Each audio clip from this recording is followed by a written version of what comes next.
Yo, yo, yo, what is up? It's MiniTV here coming back at you with another video. 2 in 1 week, I think. I think that's some kind of record. But this is just going to be a coaching session. I've been coaching for months now, and I've been meaning to post some on YouTube. Hopefully, you guys will be able to find some benefit for it and learn from it. In this one, it's going to be on an Offlane Legion Commander. I talk about loads of different things. Give it a watch, and then give it a like, subscribe, all that shazam, and I'll see you soon. Cool. So, what was your MMR again? The role was Offlane, right? Uh, yeah, the role was offline, and I'm at about I think Crusader 4. Okay. So my core of Crusader 4 and support is Archon 1, Mhm. but like I said, I want to just focus on one hero in the Mhm. offlane and essentially, be that guy that at least at the end, if I lose, I feel like okay, I did what I could, but fine, maybe there was something I could have done better. But like I said, if I play as a support, I just feel like in this MMR, how much ever, and sometimes I tilt and I like screw you guys. I'm not gonna you know Mhm. continue pushing if you're gonna play like this. So I just feel as a core, I have a better mentality and to keep fighting and keep Yeah. playing. But as a support, sometimes I just give up when the team is Yeah, that's all good. And you're too playing crazy for Legion me. Commander this game, yeah? Cool, That's cool. right. So TCO is the Yeah, ID, no worries. my I'm tag name. downloading it now. I'm just uploading it. But no, I definitely would agree. I mean, I say this to all my people who I coach. So, I think it's always best to have like a small hero pool initially to start with, because once you understand a hero like well enough because you're playing over and over again, you are then getting to a point where you're actually learning the game more so than you're learning the hero. Because you don't need to think about, okay, how do I land this stun, how do I use my, what skill builder. You can focus completely on the game, and when you can completely focus on the game, you understand the intricacies of Dota itself than the hero. And so, because of that, your game knowledge and your game understanding is just drastically improved. And then from that, you can apply your game knowledge that you learn to other heroes. So, I definitely would recommend like playing one or two heroes. I mean, I still do it myself. Like in my 6K games, like it's I play like a few heroes per role. So I definitely would recommend it. And just playing what you like, Okay. and like Legion is still good. It's still a good hero. So it's fine with it. So let's have a look. Can you can see on Discord, yeah, like what I'm seeing. Okay. No, I can't see it on your. I've opened up Dota. Do you want me to load the I replay mean, I at mean, my end if as well, you open or up Discord, I have like screen share on. So you should. I I'm not. I'm in our channel It, where I messaged you the replay ID. uh, I can't let see me the let share me just try screen. and figure this out. So we have finally fixed our issues. Cool. So you can see it, yeah? So sweet. Perfect. So we'll just start starting off. So as for starting iron builds, I think this is fine. You have enough regen, one mango as well whenever you need to use overwhelming odds. This is all fine. So first thing to do is regardless like what hero you're playing, what lane you're playing, is always having an understanding of who you're laning against and who you're laning with. So in this game, I'm assuming it was you and Spirit Breaker top versus Drow and Rubik, yeah? Yeah, Right. so cool. So like in this lane, like how do you feel this lane should go? Like what's kind of your timings? What's your strengths? What's your weaknesses? Have you got an understanding of that, or like what was your thoughts going into this lane? Uh, I think largely considering the fact that Dro has that multi arrow, Mhm. freezing shot. I realized that I really couldn't go on her Mhm. immediately. It was more of just ensuring that I was trying to get last hits as much as possible. I don't think there was really a kill threat per Mhm. se on the lane.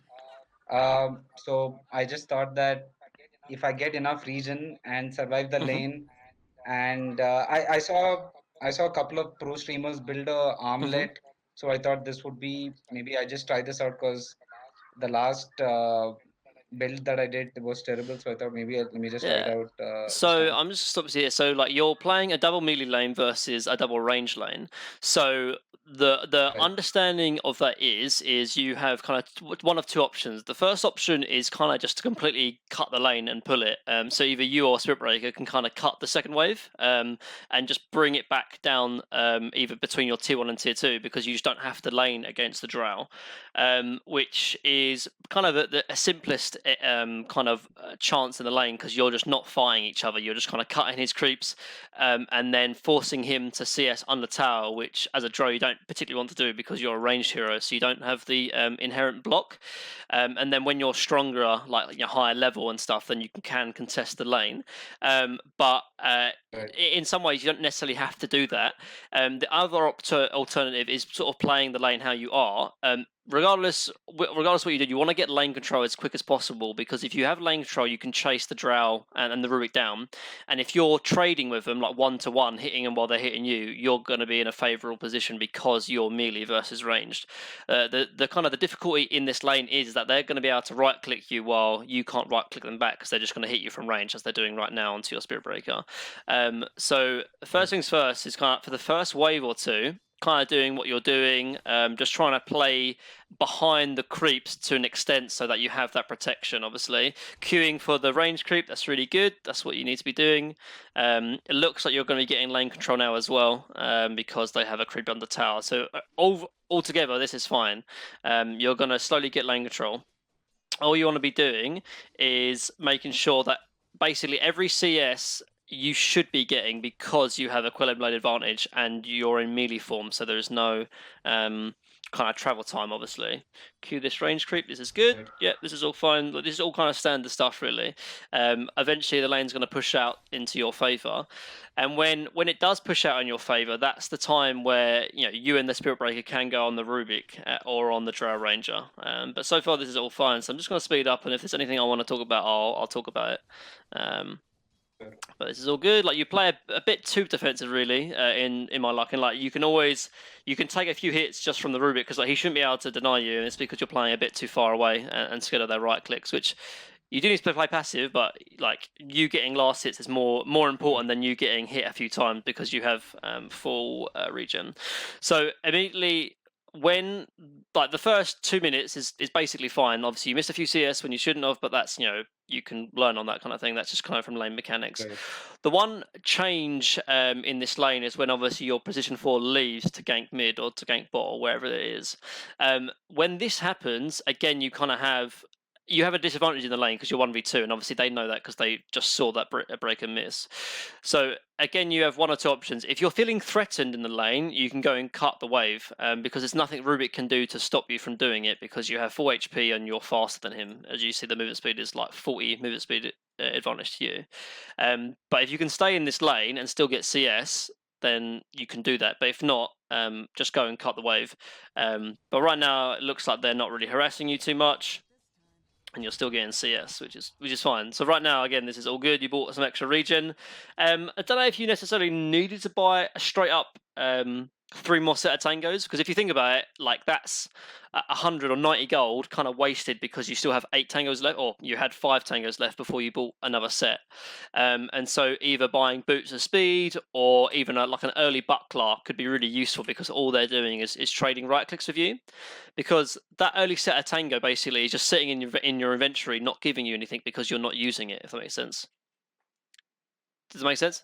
Yeah. I think my understanding was because I was going for I started with the Q Mhm. skill. I was afraid that I wasn't sure whether I was going to get press the Mhm. attack because I really didn't think I needed anything to debuff because the Rubik's but a Fate Bolt is not something that I really want to debuff and waste Mhm. mana doing Mhm. that. And since I wasn't very confident of getting the last hit on the range creep, I just thought uh, since I don't have the W, I need Mhm. regen, and the tangos are Yeah. what's going to For help sure, you me. do need the regen, So but you like before you bought that, you didn't. You already had 5 already. It's not like you were low on regen And that 90 gold could have been Okay, bought sure. towards, say, boots of speed, yeah? Because then you would have had 5 tangos, boots of Sure. speed, and so if they do go on you, there's no way they kill you because you have, again, you have a massive movement speed over them anyway, because like 289 on Sure. Dro, 294 on Rubik, and you're 33. But then if you had boots as well, you'd be around like 360 or so. So there's no way they kill you, and seeing as your breaker is away from lane, like having the ability not to die is really, really important. So it's a small thing, but like, you know, that's the thing. Your set. I think you bought wand. I think, yeah. So again, this doesn't really assist you in what you want to do. You like, first of all, they're not going to be using that many spells. So you'll have Rubik Fade Bolt on you every now and again, and maybe Drow will be using multi shot here and there. So you'll probably maybe get in the next 3 or 4 minutes, maybe 1 or 2 charges from your magic stick. But if you had boots of speed, not only would you not die, but you'd also be able to pressure them. Because you could run them down. And Dro and Rubik do not want to be trading hits with you. They want to be hitting you from range. But if you have movement speed advantage over them, they can't run away from you. So it's definitely buying Magic Stick right now, particularly a full wand as well. Like, maybe stick could be argued, but having the full magic wand, that's like a waste of 200 gold, because you don't need it, because you're not gonna be getting 20 stick charges in this lane, no way. But this is fine. You charge on the Rubik, you kind of trade CS here and there. This is all kind of good. It's a small thing, but these small advantages really do help you win or lose a lane, because Dota is a game of inches, really. So any small things you can do is good. But you have loads of regions, so you're able to kind of trade from it. But now this is where the boots to speed would be really useful, right? Because you have lane equilibrium, like lane advantage. So if you have boots. Sure. Barra can charge the Drow or the Rubik, and you can chase him down. You might not be able to kill him, but you'll be able to do a lot of harassment. But without boots, it makes it a lot harder. And the magic wand and the extra set of tangos doesn't really help you too much. This is all good. So let me talk about your skill build as well. So why did you go for a second point in Moment of Courage?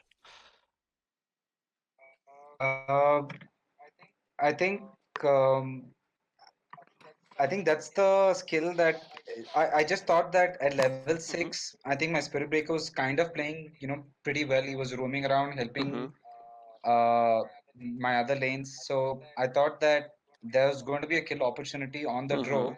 And since she's really weak, without her items, she has no mobility without a 4 staff or, the Dragonlance upgrade, whatever that is. So I just thought that if I have enough points in Moment of Courage, my duel is going to do that much extra damage. And since he gives me a gap closing ability, it would be a waste if I miss that out. So So it's all that was about my damage, thinking yeah? on You maxing want out. more damage on your drill. Well, I'll Right. help you kind of here. If you want more damage, you don't really want to be specking Moment of Courage. If you realize it, the proc rate only increases in lifesteal by 10%, and it reduces cooldown chance by 0.5 seconds, which is not even guaranteed. If you want an extra damage, you could have either gone an extra point in Overwhelming Odds, which does pure more damage, or the Press the Attack, which will give you attack range. Almost no Legion commanders will ever max Moment of Courage. Particularly, like 1 point in it is good, without a doubt. It's a great value point. But as you can see on the skill here, the increased point per value is actually really, really bad. 10% increase in lifesteal, which is minimal in these early levels, and a chance for a 0.5 second reduction in cooldown, which only occurs if you're getting attacked maybe 8 or 9 times a second. Will it proc that quickly? So put simply, never ever max Moment of Courage. If you want more damage, then you can go more in Overwhelming Odds. If you're scared of like dying and you need regen, get a point and press the attack, which also helps you with kind of damage as well in the duel because it gives you the attack speed. But as for a second point in Moment of Courage, it's just not needed, I can assure you. The only it's fine. Okay, that makes sense. The only time you might ever want to start maxing Moment of Courage is if you're jungling full time, because it helps with the increased proc chance. But any more than that is not really needed. So my old habits Yeah, die it's all good. hard. It's all good. This is why you're here. It's all good. But I mean, not too bad in the lane phase though. So your top net worth. I like your choice of going chainmail first. You're kind of a bit slow on the buy there because breaker goes in, but overall not too bad. Your top net worth. And you're building a chainmail, which I think is probably the best choice because all they've been doing is right-clicking you, and having the chainmail is going to be very, very value in this Yeah. lane. Yeah. In fact, I saw that from your video No, that's actually, good. the way you played it. Yeah, So, I like it. It's all so good. Good harassment onto the drow. Probably not going to kill him, but it's hard to kill in this lane unless Breaker gets like heavy bashes. But it's still good harassment regardless. So you get 1 point and press the attack. I mean, that's fine. I mean, something that I know Seb does whenever he plays Legion Commander is he actually goes 1-3-1, and he actually maxes press the attack, which can be useful. It means you're never going to die in the lane, and also gives you kind of high attack speed for your jewels as well. But this is all good. So again, I mean, this is kind of still fine in the lane. Like you're pressuring the draw enough to feel that she's like pressured because she's 11-5 and you're 19-6. So you're happy in this lane, and you're high. You're one level above her as well. So this is all good. I'm gonna kind of fast forward this until I see something needs to be mentioned about. So obviously your breaker went and took the runes, and you're just kind of playing chill until then. CS in for Q. This is all good. You play like very passive, which I think is fine, particularly considering that obviously Breaker is like bot, obviously ganking, but like when you have like you have level advantage over the Rubik, and you're about to hit level 5 as well, and you have like chainmail, and you have full HP as well. So don't be too afraid in the sense that you shouldn't be missing hits because you're afraid of them going on you, or the same goes for you shouldn't be afraid to hit them back from now and again, because Legion Commander is probably one of the strongest laners because of his high movement speed and high kind of stats in the early game. Like you compare Dro to yourself, and you're like head and shoulders above her. And again, and this just goes back to the point about the tangos, right? Like you still have so much regen that you don't necessarily need to buy it too much. But yeah, this is all good. So right now is when you need to realize something's changed in this lane. So Breaker's gone, and obviously Rubik has gone bot now as well. So you're 1v1 in this draw. So that in your mindset needs to change. That I'm 1v1 against the draw now, so I can pressure her so much now.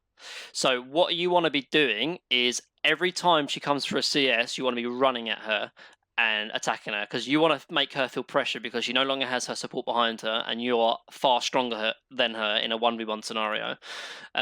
So what you want to be doing here is obviously, this is fine, get the catapult back, and also now you have lane advantage. And that kind of mentality would also help with this here. I'm just gonna fast rewind it a little bit back.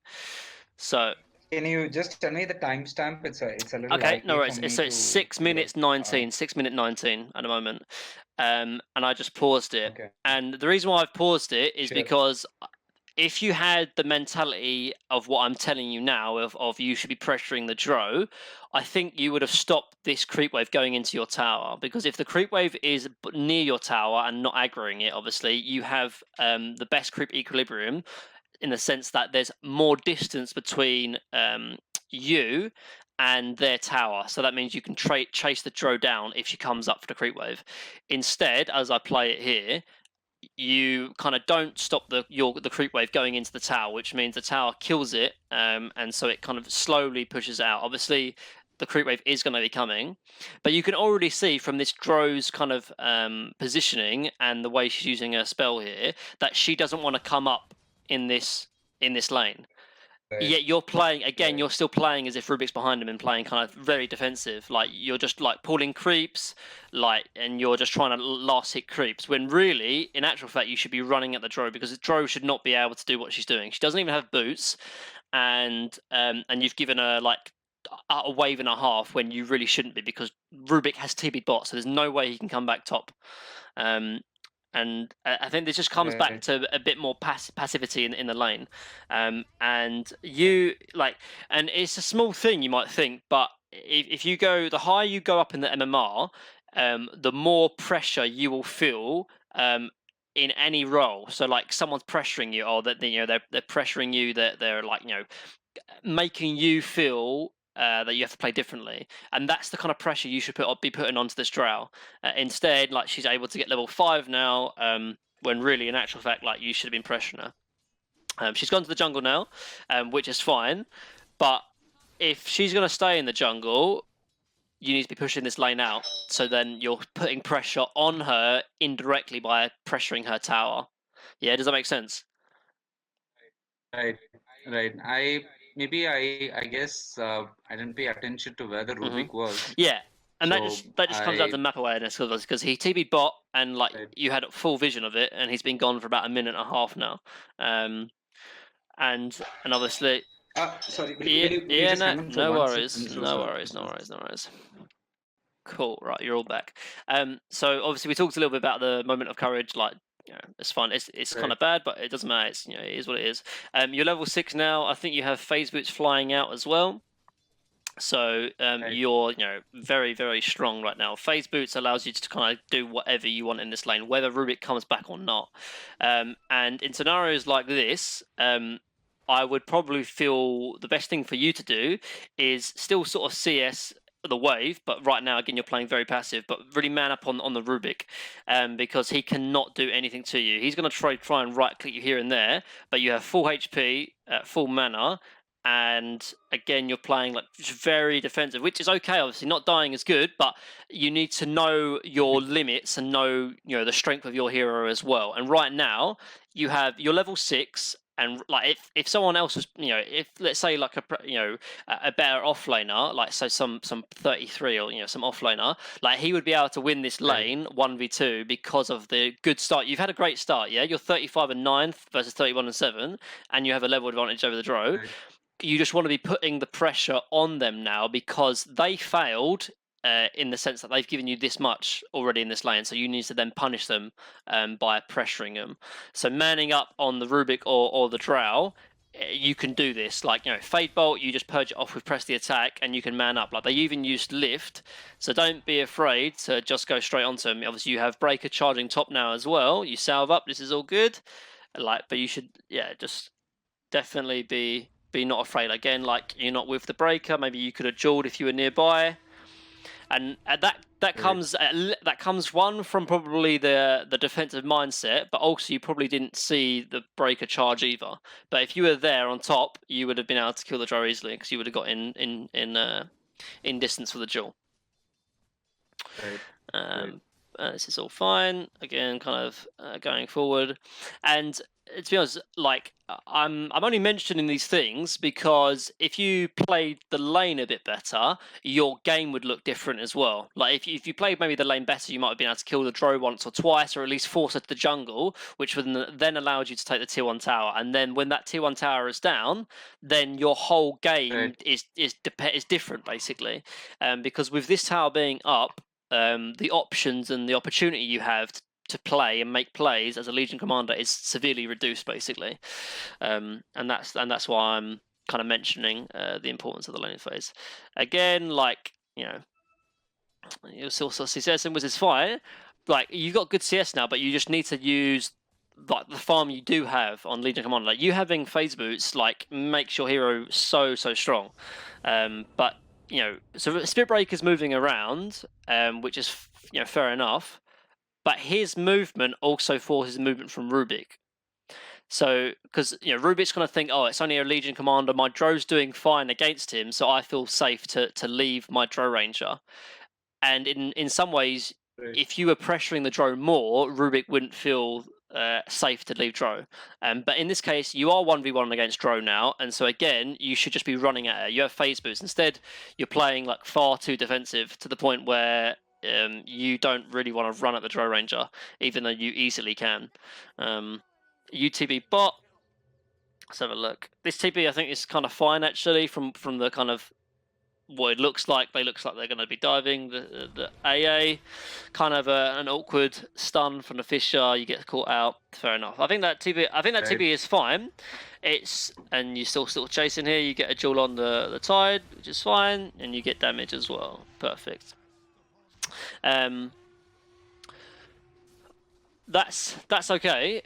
It just goes back to your kind of job as an offlane. I'm fine with that TP, by the way, because you got dual damage and you pressured their offlaner.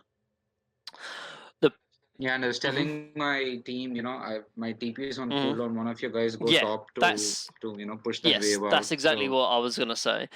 Because now you've TP'd down here, like you can't get back to the top side of the map at least for the next 45 seconds because it'd be very, very inefficient right, for you to just run there. So you now have to play bottom, but obviously the carry is here as well, and that's just kind of right, sometimes the obviously in some ways I think he TV'd bot as well. I think after which obviously is his fault. He shouldn't really be TVing down here. Like if he wants the lane to farm, he should go top because Breaker's there with him to support him. But it also goes back to your TP as well. Like because like your priority and your duty is in the top lane. If you move out of top lane, then sometimes it can make engagements and movements from your team a little bit messy in some aspects. But right. so you're going to go for the Omelet build here. I think that's fine. I think Omelet is actually a really strong item if you utilize it correctly. Not only just for the toggling aspect, but also in terms of like it's a very aggressive item because of the sort of stats it gives you. Like if you look at it, let's have a look. Um, Obviously 5 armor, 5 HP regen, 15 damage, and 15 attack speed. Plus, obviously, when you toggle it, 31 damage, 25% full armor. That's so much stats and so much tank ability that you need to use it for it to be effective. If you're just passively farming with it, it's not going to be a good item. Using it to kind of play Right. the front of the bulk of the fight, so it will be really useful. So they go on you here. You can man up. You have a 20 stick as well. Maybe should have popped it before you dueled. But you like it. It's one of those like small things. But if you they go on you here, like they just got Tide level 6. But you also you kind of press the attack a little bit late in the sense that Sven was Okay. already dead. But it's a small thing. But Right. and again, it's kind of like this all occurs. They want to come like so. I've talked about in my videos before about how the enemy team always want to take your safe lane tower, because Right. it's the most kind of low hanging fruit. It's the easiest objective for them to take. So you being bot means you're not pressuring the enemy carry, but also in that case, Sven TV'd bound bot as well. So for the enemy team, this play right here, what they made is like the jackpot basically because they can kill the carry, they can kill the offlaner, which then creates space for the draw, but also they can take the tower after you die. And that all Right. goes back in some ways to the TP you made earlier, and you made that TP before you had pressured this tower. Like this tower has no damage to put onto it at all. And have you ever heard the saying like a good offense makes for a good defense? In some ways, that's kind of what they're Right. doing, Right. and you're not. So it's a small factor, but this kind of play goes back to the original TP. But let's see what you do now. You go back top. I think this is probably the right play. You need to be pressuring the draw. You also you bought the book as well, which I completely disagree with because your AA is not level 6 yet, and you do not need the levels. You had 12 minutes to lane, so you buying the book is very, very greedy. Okay. Okay.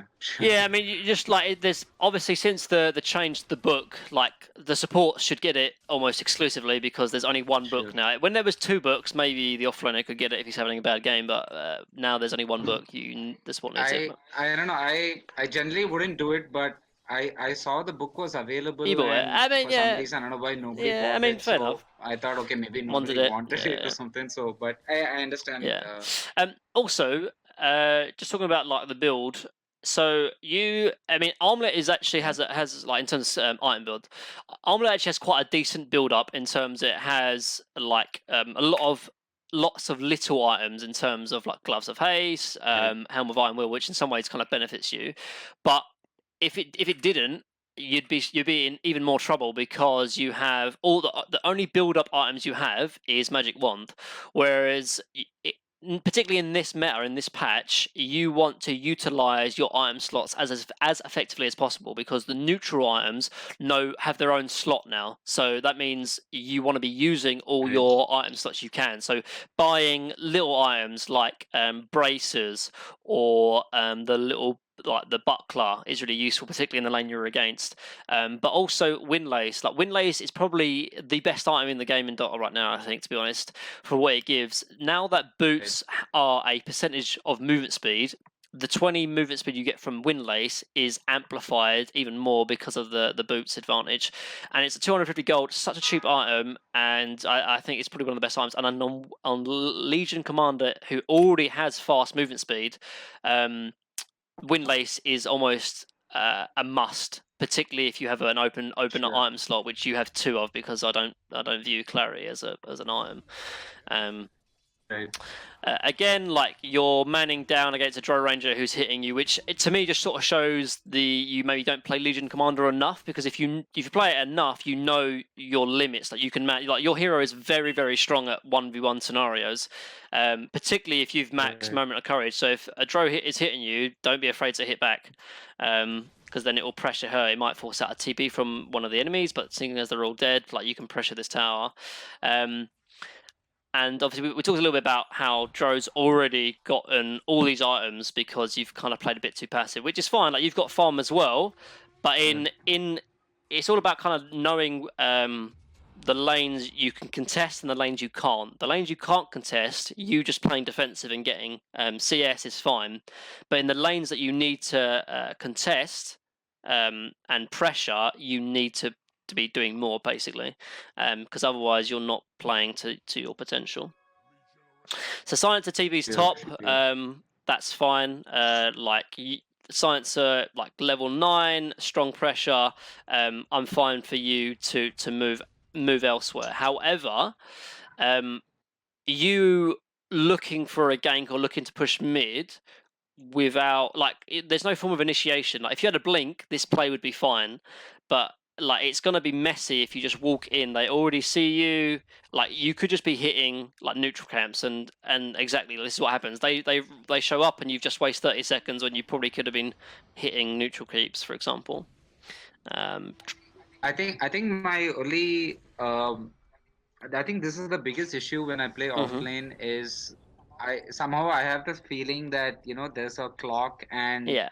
the offlaner's job is the guy who initiates. That's generally how the offlane is built, because he's the guy with blink and with a stun or an ultimate, like Mars or Slardar or any of the traditional offlaners. So I always get this feeling that because I have the duel ready, it is my job to go and help my team secure. Otherwise, an ultimate off cooldown is it's a wasted ultimate. Yeah. I mean, I there's a reason why For it's. sure, I can understand that. I Yeah, I mean, can understand the feeling of that. Also, although you don't have ultimate as well, if there's an engagement coming nearby, you probably should be involved in it. Like you going back to here is kind of almost like you probably realise you need to be hitting this camp, but you should have done it before, and instead of going to mid, for Right. example. But going back to your initial point, yes, obviously you want to be using your ultimate, for example, like Idril and Legion, but you also have to realize the possibility of a play working. Like you not having a blink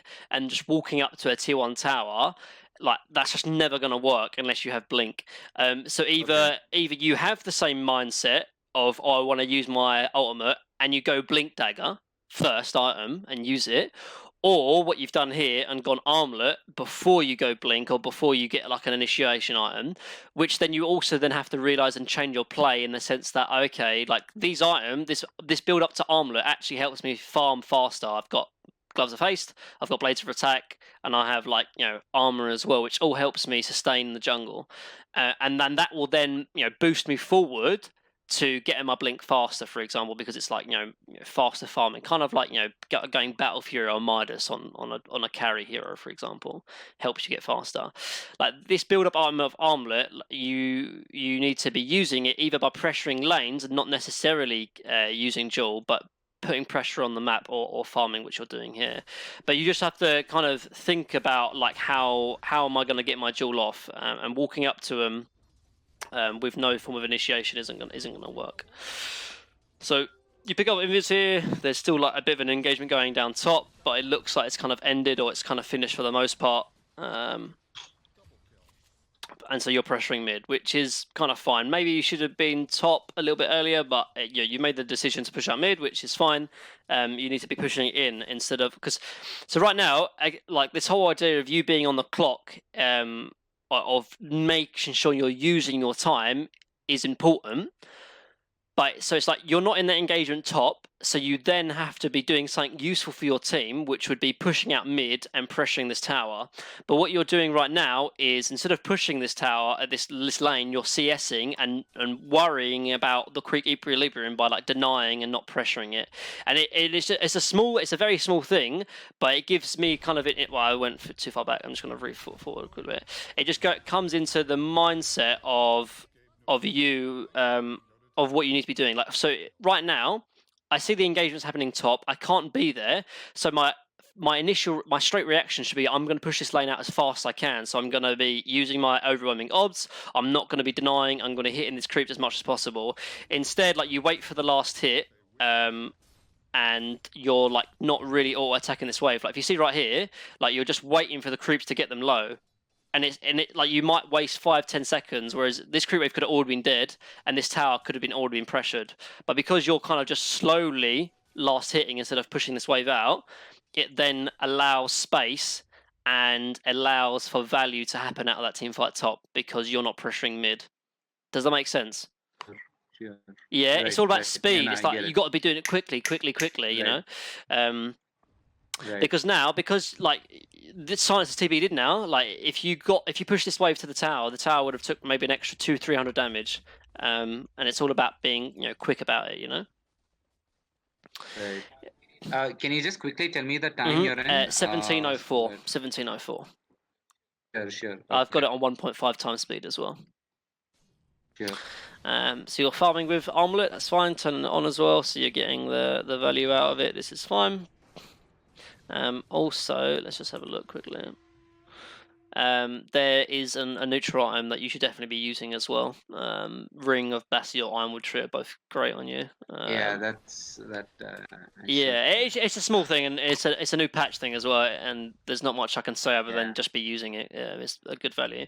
Right, So you buy a smoke here. So this is the almost the identical play of what you did 5 minutes ago, but this one is at least a little bit better because you have a smoke now. So you can walk under this ward and it not be spotted. So that's good. It's better than what you did before.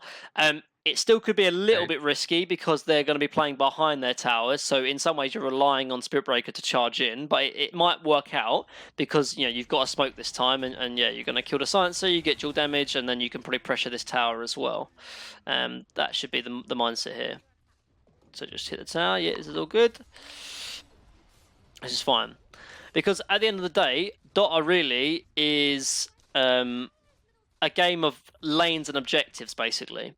Like, get the lanes in the right order so you can take a good team fight. And then after the team fight has been won, then you move on to your next objectives. Like, rushing around for kills only delays what you want to be doing in the game. Yeah? Right. So, let's talk about... So, talent is fine. I think the +8 strength is probably always advisable because you can always bring clarity to yourself or mangoes, and the 8 strength is always really good. Again, I talked a little bit about the skill build. I think either maxing press the attack or overwhelming odds, depending on your scenario, is probably for the best. But you're going top. I think that's probably what you need to be doing. Like you've took out mid. You need to take this tower as well and kind of open up the map for your Sen. And this is all fine. So, I'm gonna do you end up building an Ags in this game actually, or like right now? I need to just kind of fast forward. Yeah. Okay. Talk to me about. I finished my Aghanim's. So, what is the reasoning behind building Ags? It's a very silly thing, but I figured that my reasoning generally is I'm not going to go blink this game because I have Spirit Breaker to do the initiation, and I will gap close using the press the attack. That is one. So I'm not going to get a blink, and I already have an active item, so to say, with an armlet, Mm-hmm. and I didn't want to complicate my life by getting a blink or a blade Yeah. maple again. I mean, Having multiple like, if keys you don't pressing. want to, So like, I can understand that, but it's bad. I'm just gonna say it, because the okay, reason why is for a few reasons. Firstly, you don't really have enough. Like, if I think Ags, in some ways, it can be, in very small scenarios, I think it can be a good item. And in the small scenarios where it is good, is for two reasons. One, you're having a fantastic game and you have a lot of damage and you're doing like tons, probably a majority of the damage in the team fights, which is a rare case with Legion Commander. And secondly, yeah, is that there is a particular person you need to take out of a fight, and if you duel them with Ags, you'll win that fight and you'll take them out of the team fight. So let's say, for example, you're playing against an OD and you right, blink and you duel them. It takes them out of the team fight completely, and you have enough damage to kill them with it. However, in this scenario, it's none of those scenarios because one, you're not going to be able to gap close without presumably you're not going to be able to gap close without a blink. It's kind of like playing Axe without a blink just doesn't happen. In some ways, it's kind of Legion is very similar. You can, in some okay, scenarios, you can play Legion without a blink or Legion without some kind of form of initiation, but you need it. Yes, you have Spirit Breaker, but you need to jump in with him as well. It's kind of like, it's kind of a snowball effect in some areas. Like, I don't know if you've ever heard of, if one person on your team has a blink dagger, the second person who buys a right. blink, it becomes extra value because you jumping together. Yes, The yes. same goes with Spirit Breaker as Yeah, well. it becomes like a Exactly. Yeah. compounding kind of thing, Exactly. not just an. Because like having one Okay, person with it is kind of good, but having everyone is, it's just that extra kind of effect. And the same goes for Spirit Breaker. Like Spirit Breaker jumps in, stuns a load of people, but unless anyone's going to follow up, it's kind of wasted in some ways because they're out of range. But if you blink in and okay, then, but not only that, but your sniper is godlike and is going to be doing a majority amount of damage in this. And obviously, Ags only makes you do the damage versus the other person. right, So, and there's, right, I mean, you just don't like. In some ways, you don't need the extra duration because if you have if you have a 4,200 different gold item, you'll probably kill anyone on this team, maybe outside of the Tide Hunter, if you duel them. So you just right, don't. It's just a waste of money, put simply. The benefit you get is obviously increased duel damage, and no one else can sort of stop you while dueling. But the same goes for a BKB because if you blink BKB, duel someone, your team can help with the duel, and none of the other people can't because they can't use any of their spells. So, um, it's just kind of bad. If you're worried about using, I don't want to use the armlet and the blink and the blade mass, just don't buy an armlet, put simply. Or don't yeah, buy, don't sure, or just learn it. Like it might be like in the few games you do build it, it might be bad for you, but after a while you'll learn to build it because building the wrong items isn't a solution to you not being able to click that many buttons. No, I'm just being honest. Like right. that. Yeah, that's just how it is. No, that makes sense. I mean, if I want to learn LC, I mean, I have to learn what the Exactly. pros do. Yeah, So and it's not just the it pros; it's makes just what works. Like pros right. don't build Yeah, right. ags because it just doesn't work. You know, Sure. that's the reason why. But that's fine. Do you, Go on. just to what would be your build if you were going to play this game as LC? In this game, At this I'd speed. definitely get a blink because if you can nullify the Trail Ranger, the team fight is going to be won instantly. And BKB is Okay. also good because once you do blink, so like my idea of how this team fight should look in this game is you blink on the Dro, you duel her, and then you kill her, and the team fight is won basically because they don't have any sustained damage outside of Dro. And you need the BKB so Okay. that when you do duel her, you don't instantly die to Earthshaker, Tide Ravage, etc. So Blink BKB is fine. You don't even need the Blade Mail because Dro Ranger doesn't really kill herself on the Blade Mail because she doesn't have as fast of attack speed like a Juggernaut, for example, who you can kill Right. instantly. So Blink BKB is fine this game. But that is kind of that. Okay. Obviously, like in this game, like you're really far up. I mean, do you win this game? By the way, I can't actually. I didn't see. Yeah, Yeah, we win yeah. this I game. mean, normally when it comes to like coaching sessions, I normally prefer to look at replays you lose, because then I mean, I don't mind, like, as long as you're getting benefit from it. It's just that normally people want to know why they lost that game and what they could have done to improve. I mean, it doesn't matter, Yeah, like, whether you win or lose a game, you can obviously always improve. However, right. it just, there's sometimes If you more have so. time, I have Yeah, one replay where I got sure. smashed in the laning stage. We can just Let's do look at it. that, Yeah, yeah. and maybe you I'll can. do it. Yeah, let's do it. Okay, Um, just give me yeah, a no sec. worries. We have like 10 minutes or so I'm good. Look at that one. Sounds good. Yeah, I'll just quickly briefly go over a few of the points of this Sure. one. So, firstly, your kind of later stage is good in the sense that you actually get quite a decent amount of last hits and farm. However, you undervalue the strength of your hero quite a few times in the laning stage, to the point where you could be pressuring the drone like significantly more, but you don't. Second one is Right. I like skill build, never max moment of courage, period, basically. And then thirdly, just trying to keep a mental note in your head in terms of who's in your lane, and like maybe an eye on the minimap as well, because that will affect how you play as well. Knowing that Rubik TP bottom, for example, will make you play differently to how you play in the lane normally. Yeah, if that makes sense. Right. Right. No, no, got it. I think fair points, and Yeah. Is there obviously, got to keep Yeah, practicing. also, I forgot to mention as well, if you have any questions, just butt in, because otherwise I end up talking too much. And Yeah, no, no. I just wanted to figure out. I've seen a lot of players get a double bracer into wand into phase Mhm. boots. I'm assuming you buy bracers to prevent either reduce the magic damage that you take, and just it just helps you maybe get your items faster, but also in a way kind of delays your Mhm. timing. So I'm never really sure, do you just get wand phase into blink, or is it wand into double bracer? So I mean, it's like I said, there's no fixed Mhm. formula, but I'm never really able to figure out Why? when people get Okay. bracers Well, and I'll when they try and give don't. you a brief overview, because it does depend, and it is situational. But sometimes you have to realize like what each item does as to what order you buy them in, because sometimes there's a few scenarios where you would buy different items in different scenarios. But if you're building braces early on, so there was a game I was watching on the Mad Moon, which is the We Play event at the moment, and Zai went triple bracer before he bought anything else.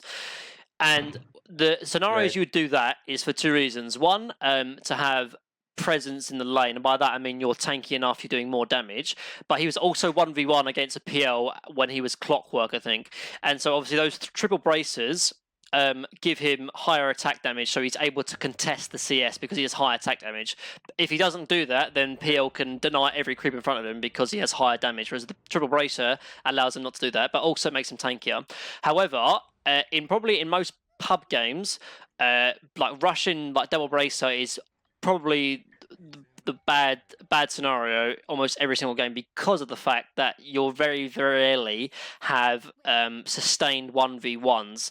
So having boots earlier is never bad, because you can use it for so many different things. Like you can use it for chasing down people, you can choose it for like chasing away or running away, getting bounties, pulling creeps, etc, etc, etc. So if I was to give you like a set formula which will work most of the time in like most scenarios, buying a single stick, then into boots, then into a one bracer or phase boots is better. Then is probably the best thing you can do. You don't need to buy the wand earlier on, because the wand over the magic stick only gives you more magic stick charges. So if you're in a lane, you're never going to have 20 stick charges because there's only 2 heroes in the lane. So if you were to buy a magic stick, just buy the single one, the 200 gold one. Okay. Buying boots Sure. like as the second item is always useful, because it will gives you more movement speed, which is just very very value. Then you have the option of either building a bracer or into phase boots. For me personally, depending on who you're against, so in this game, for example, phase boots is definitely more advantage than the bracer because you need the movement speed to get away from Juggernaut spin. Right. In other games, it might be better to have bracer where, say, you're against, I don't know, maybe a Morphling who has high attack damage, and you need the bracers to do more right click, but also to withstand the magic resist from his W, whatever it's called. Right. But Right. generally speaking, Magic Stick into phase boots, then into a bracer is useful because, again, I talked about the item slots, very, very useful on Legion Commander because you need to be filling up your item slots with something, and brace is a good kind of filler item. Good value item, for example. Sure. Sure. So in this game, you built Orb of Venom, and you're laning with a Marana, I assume, probably. Yeah. Yeah, so this was an unranked Mhm. game, and I just wanted to. I mean, people were just picking random Mhm. stuff, so I wanted to go offline, but I don't know. I got a offline Clinks and what seemed to be a roaming Okay, Mirana. that's fine. So I don't know. It's all over Yeah, the don't place, worry, but that's all good. But so talk to me about this item build then. Like, so why was this yeah. why this item build So over the last one, for example? I mean, I saw somewhere that if there is a melee Mhm. carry on the enemy team, every time he comes up to last hit, if you can, kind of, because of a higher movement speed Mhm. that I have versus Mhm. Jug, I figured that if I can micro my hero well enough, I can get a shot off on Mhm. him whenever he comes to Mhm. CS, kind of threaten him that way. Mhm. So, but So yeah. I don't think that's the reason why I lost, but No, so I mean, uh, first of all, Orb of Venom is great as a melee versus a melee matchup. You're right; it's very, very good. However, firstly, it'd be very rare to buy it first item unless you're playing carry yourself. The reason why is you like only having one set of tangos as an offlaner is risky because like they can go on you. You can get very low, and unless you have a salve with you, you're going to be forced out of the lane for a long period of time. And secondly, going Orb of Venom, if you were to buy it, I don't mind you buying it per se, but it would probably be later on than buying it first item. okay, Because, particularly in this matchup, like you're never going to be able to man up against Jug and Rubik because the spin does too much damage early on, even though he hasn't spec'd it, but whatever. You can't right, know that. Um, so if you were to buy it, buying it maybe after boots where you can really take advantage of it because you have increased movement speed gap. I mean, you have an increased movement speed gap anyway, but only by 20. Having the boots because really just okay, really emphasizes that. But again, going back to the moment of courage, like it's a good value point, but almost never first first skill point because you need overwhelming odds almost majority of games at level 1 because it gives you ability to secure ranged CS, which is very, very important, but also gives you the movement speed if you need to run away or chase, and also just kind of give you a bit of harassment. You won't get too much value out of Moment of Courage. Uh, Although in this case, Jug obviously has crit, which in some ways you do get a bit of value out of it. But he has crit, and obviously you're kind of half HP again, where maybe a salve could have been useful. But yeah, it's like getting it maybe at level 2 is fine, but level 1, you in most scenarios you don't get an opportunity to right click the carry for prolonged periods of time, which just makes it a little bit weaker anyway than the overwhelming odds. Um, so 1-1-1 with first point in mhm. queue is generally the Yeah, or safest even 201. opening. I think Okay, the either you follow Seb's idea where he maxes W and goes 1-3-1. okay, I think that's a really good build, or maxing overwhelming odds. Because either basically like overwhelming odds isn't a particularly great skill when you level it up. If you look at it, 460, 80, 100, and right, that's why the Seb skill builder is actually quite good because it's the best value point and leveling up per one. Um, but either because like overwhelming odds, either you max it first or basically you don't max it at all in some ways because like it's very good earlier on, but then mid to late game it's not particularly useful. So either you want to kind of get it right. as as strong as you can as early as possible, or kind of just don't worry about it too much afterwards, because it doesn't have that much. value per point. But I think it's good. Like either you follow 3-1-1 or 1-3-1. I think Okay. as a seal build. Okay. Um, because if you look at per point, it's the way forward. Because I mean, each value point is kind of bad, I but think yeah. yeah, I think press the attack is the one that really ramps up Yeah, and that's why when I you think put in said points. the said build of going max press attack is quite nice because it also Right. it does synergize quite nicely with your ultimate as well because 6 or 140 attack speed at max level, like you'll be hitting like a madman when you duel someone. Um, whereas Right. and him only having a value point in overwhelming odds. So if he went 1-4-1, that one value point in overwhelming odds is still good enough to get a ranged CS, for example. So Right. so I Okay. do like that skill, but in some ways it's nice to have max overwhelming odds as well because you're doing more harass every time use it to secure range because you obviously you secure range CS plus the enemy carry. So if you max it, does more damage. But regardless, I think both are good. Like it just depends on what you're feeling and what game. So obviously you built more like so. First of all, you're obviously playing in a tri lane versus this dual lane. So whenever it doesn't matter what lane you have, whether you have like 3 people against 2 or 3 people against 1 or 2 versus 1 in a scenario. If you ever have the advantage in a lane, it's so important that you get the lane to a point where you can really pressure the enemy person. And so in this case, you have a stronger lane. Yeah, you have 3 people versus 2. Right. So the only way you can really pressure the 2 in this case is to get the lane back to a point where if they come up to get a CS, you can pressure them. Right now, you have double ranged creeps, so the lanes will be pushing into their favor and into their tower. So basically, what that Right. means is that your 3 heroes aren't doing anything in comparison to like they're getting more value out of their 2 than you are getting value out of their 3. Yeah, so like if I Okay. was playing Jug right now, I'd be very happy with the scenario because I have a lane coming in my favor, and I'm then winning my other lane because they have 2 versus your 1. That makes sense. Yeah, like if you're trading with Right. 3, while they're only 2, that means they're having an advantage elsewhere on the map, whether it be mid or top. In this case, it's Right. top. And we are also splitting And XP your XP, three ways, exactly, so that yeah. So you need to get this lane back to the point where Jug can't come up to CS or even get creeps, for example. So right.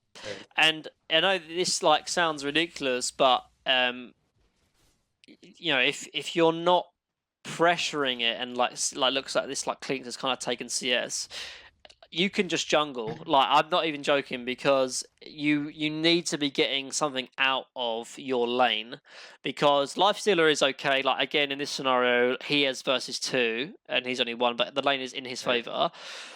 Like if you're kind of trading CS with the Clinks, you might as well. It'd be better for your team if you just went jungle, because like even just jungling this Okay. small camp, it makes them then not be able to pull into their safe lane, which is kind of a good thing because you block that. But also then you're getting free experience and then not splitting it between 2 as well. Because this Sure. lane, that or you need to pull the hard camp. Obviously, the support should be pulling the hard camp because it's the support's job to do that.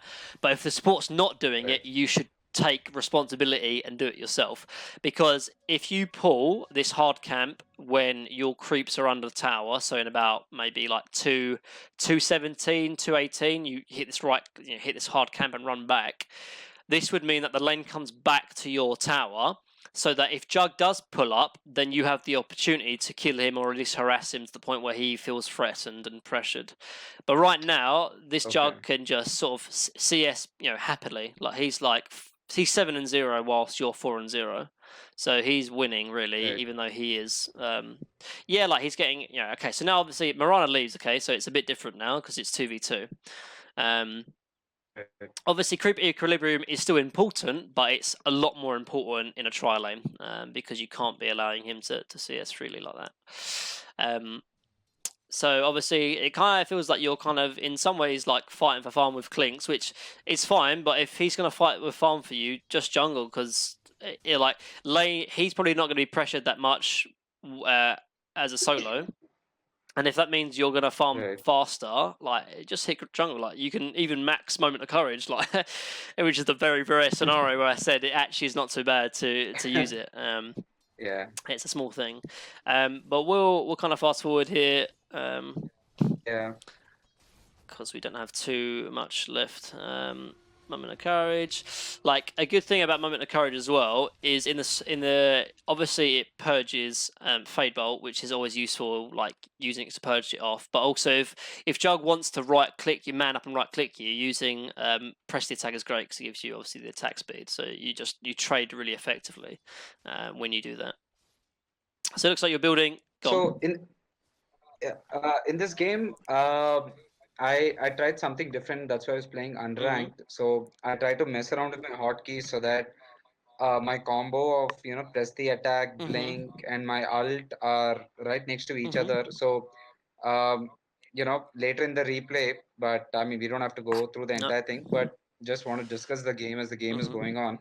Is I screw up the combo quite a bit, and I use the quick cast like you told me, but because of muscle memory of it being in a Yeah. different place, a lot of times I screw up the alt. And I think the bigger question I had is, this is definitely a good blade mail game Yes. because like I remember you telling me that Yeah. Jug has the highest BAT, so it makes sense for him to kill Yep. himself on the Yep. blade mail. What is your?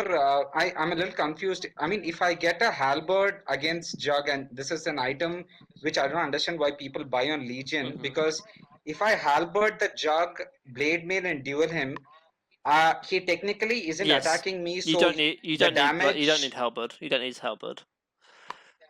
Yeah, halberd is used only to break Lincolns, Yes. right? You Yeah. should never Uh huh. Yeah. duel. I mean, Yeah. never halberd the guy you Exactly. duel, Yeah. ideally, Yeah. right? Exactly. Yeah. That's correct. Yeah. Okay, Halberd. thank God. Halberd is not a. It's not a bad item on Legion. I think it's predominantly used for breaking Lincolns, so you don't necessarily have to pick it up early. The self HP regen and lifesteal amp is quite useful because you get it for the moment of courage and the press the attack as well, which is kind of useful. But you don't. It's not like a particularly potent item. I mean, some games obviously is really good in the sense that you can blink, duel someone, and then halberd the next target. So not in this game because Invoker's not going to be right clicking. But let's say you obviously have a Jug, which you're not going to halberd when you blink Blade Mail because, like you said, then he's not doing any Right. damage. But let's say their mid is someone that does right click and right clicks quite a lot. Let's say he is maybe a Huskar, for example.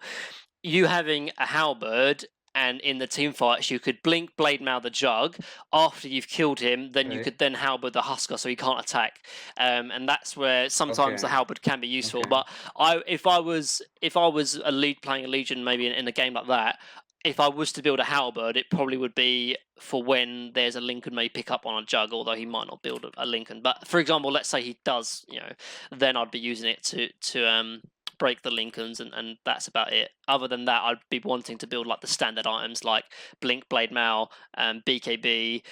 If I need to build an AC, for example, I can build an AC for my team. Things like that. If I have a lot of damage and I'm snowballing, I can maybe build a Chrysalis, for example, like all these different items that could definitely pose. But yeah, like you definitely don't want to be hellbirding the target you duel if you have blade mail. That is. Okay. And one more Mm-hmm. question, as the replay is going, what is your opinion on getting an early medallion? Yeah. It's a cheap item, reduces armor, and I think since I majorly Mm-hmm. do my damage on right click, I thought that I never understand medallion. I think has 1,000 range from I've tested in Yeah. the demo Yeah. mode It's as well. 1,000 range. Yeah. So you can kind of medallion someone from a reasonable Mm-hmm. farther distance, blade mail, Yeah, it's blink, fantastic. and Yeah, he's I, gonna take a. I, I mean, it's something that Seb does a lot when he plays Legion. Like, I have to admit, Seb is probably, I mean, two-time TI winner is gonna probably change the meta, but it's something that he does a lot when he plays Legion. And it's good. It's good for the obvious cause. 'Cause it's very direct because you just, so like obviously the medallion builds into Solar Crest, so Solar Crest someone. Blink, blade mail, duel, and they'll die almost anyone because of the amount of damage and reduction armor they give. But Solar Crest also has the benefit of kind of applying a strength to probably Legion's weakest part of his aspect of his game, in that he doesn't kill towers very well. So if you pair it up with a carry that can hit towers, once you're pushing high ground, you can solo crest your carry, and then they can hit the high Right. ground, quite safely because they have solo crest on them, for example. So yeah, I think solo crest is a great item Right. on Legion. It can, like, even for me, it can get a bit fiddly with the amount of buttons. Like if you have blink, blade mail, soda Right. crest, and BKB, like doing that all in the same order can be a bit Yeah. fiddly. But if you can make it work, I recommend it because I think it's a great item. Okay. Not only for yourself, because it gives movement speed and armor, but also for the active on other people, but also the target you're dueling and stuff. So yeah, I think it's a great item overall. We don't have a lot of time left, so I just want to briefly talk about the chainmail. I talked about in the last game, the chainmail was really good because you were against the right clicks of Drow and Rubik. In this game, the boots would actually be more beneficial to get earlier on in the phase boots build up, because the only thing that really threatens you is the spin from Jug. That's Okay. the thing you want to be kind of wary of. Obviously, he's maxing it as all Jugs do, and having that movement speed Right. advantage will mean that he'll never be able to spin on top of you because he doesn't have boots and you will, for example. So it's really important that Okay. you get that. And yes, Rubik is right clicking you a little bit, as is Jug, but it's nowhere near the amount you were getting right click last game. And the real threat to you isn't the slow harassment that they give from right clicks, it's the spin, and obviously the boots nullify that advantage they have here. Right. Um, Right. but No, yeah, fair is point. there anything you kind of specifically want to ask me or show me? Because that's kind of about Yeah, time up. just one Sure. last question. As a Legion, what is my priority targets when I see the enemy team? Because this is something which is a little complicated. I know that I can get an easy kill if I kill the Yeah. support, but if I have a blink and blade mail, the chance of me maybe killing the enemy PA or hmm jug, maybe I'll get them down to say 30 Yeah. percentage of their hmm health, and hopefully my team Can follow them off. finishes them off. So either it's a guaranteed support kill or it's a 70 percentage chance to kill the carry. hmm So, and I definitely do not want to go on the No, tankiest no, guy. no. Yeah, definitely not. So So again, is there a in Dot, it kind of depends really. It's situational. So what you have to ask yourself is, firstly, can you kill them? And secondly, like, what threat do they offer in a team fight? So in a game like this, I would almost exclusively be dueling the Jug, because if I have Blink Blade Mail, as long as I have comparable farm with the Jug, I'll be able to kill him from 100 to 0 regardless of what happens. I always be able to kill him. So in a game where you have someone like Jug, someone like PA, even scenarios like Slark, for example, I would almost exclusively be dueling them. However, there's some supports that need to die before I can duel. So let's say, for example, like Wyvern. If I don't duel the Wyvern, he's just going to save the person I duel. So in some ways, I'm going to nullify my duel. At least when I okay? at least when I duel the Wyvern, although it might not be my highest priority target, it allows me to get my duel off to be useful. Because if I don't duel Wyvern, he's going to Right, cold embrace them, and then I do no damage. Same goes for OD. Same goes for Bane as well. So sometimes I might need to duel those targets, just because if I don't duel them, I won't get anything out of my duel. Even though I might be right, so you might be playing, let's say you might be playing with a Jug and an OD, yeah? If I don't duel the OD, right, he's going to banish the Jug when I duel him, so I have to duel the OD. But a Jug's such a priority target, so you then have to ask yourself, do I wait for OD to banish, then duel the Jug, so then I can get a full duel off perfectly, or do I just duel the OD? And that's a scenario where you have to kind of answer the question in the right. game. But those are the two priorities and two things you need to think about, because once you answer Yeah. those questions, you'll then have your answer. Does that make sense? I think even a similar context, even if I'm not being selfish or just looking at OD or a Bane or a Winter Wyvern, which are like direct Mm-hmm. counters or make my life miserable. I think even if I find a enemy five, say suppose it's a Warlock or a enemy four Mm-hmm. Earthshaker, if I know that their ult is going to wreck my Yes. team fight, Yeah. Yeah. maybe it's Same. worth dying to kill that Exactly, guy. yeah. So And maybe that my goes team back to survive. the scenario of what threat do they have in a team fight? So Warlock, Earthshaker, etc. If you can get those targets, then Right. it's, you know, or even Tide, although he might be very tanky. So it's like those kind of questions.